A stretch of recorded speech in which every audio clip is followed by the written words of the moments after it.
It's time to express an inbuilt functional interface using the Lambda expressions. In this lecture, you are going to express the runnable interface which you have used in multi-threading using Lambdas. First, let's implement it using the normal way. Let's implement multi-threading and then we'll express it as Lambdas.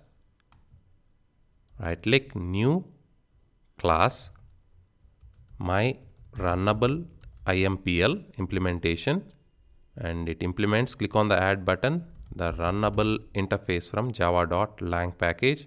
Click OK, put it in a package, com bharat lambdas dot interfaces, finish.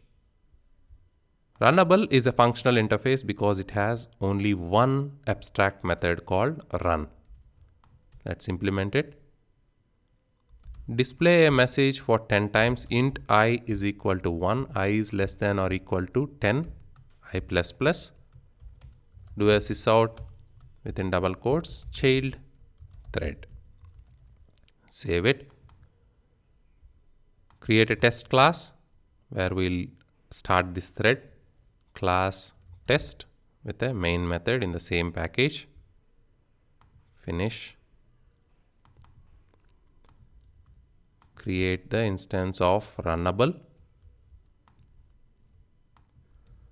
Runnable R is equal to new my runnable impl which we have created.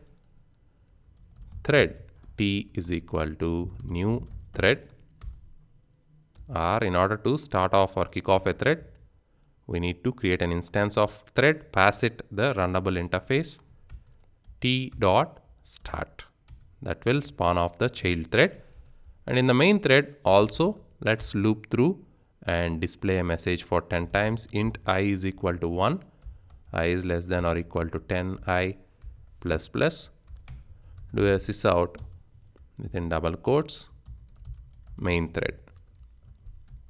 Save it, run it, and it should run both the child and the main threads. It runs the main thread first and then the child thread. It's up to the thread scheduler how it wants to do it. Now let's implement the same using Lambda expressions. You can comment out these 3 lines here. We don't need the thread implementation. We don't need this class anymore. Using Lambdas right here, runnable R, that is the functional interface, is equal to brackets. Run does not take any parameters, so we need not pass any parameters there. Hyphen, greater than symbol, the arrow mark. To have multiple statements within a lambda, we use the bracket or flower bracket and close it with a flower bracket and a semicolon at the end. Within that, we want to loop through whatever you have implemented in the run method. We are doing it here. For int I is equal to 1, I is less than or equal to 10, I plus plus. Open the for loop, end it, sysout within double quotes, child thread, and we are done. So that's the power of lambdas. No need to implement a class of its own and then define the method and all that. With a simple syntax, we have expressed the child thread as runnable.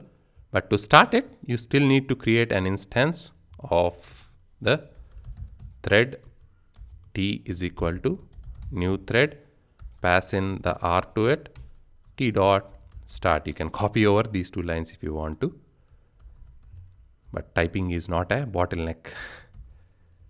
Run the program again and we still see the similar output. It runs the child thread first. This time it's up to the thread scheduler and then the main thread.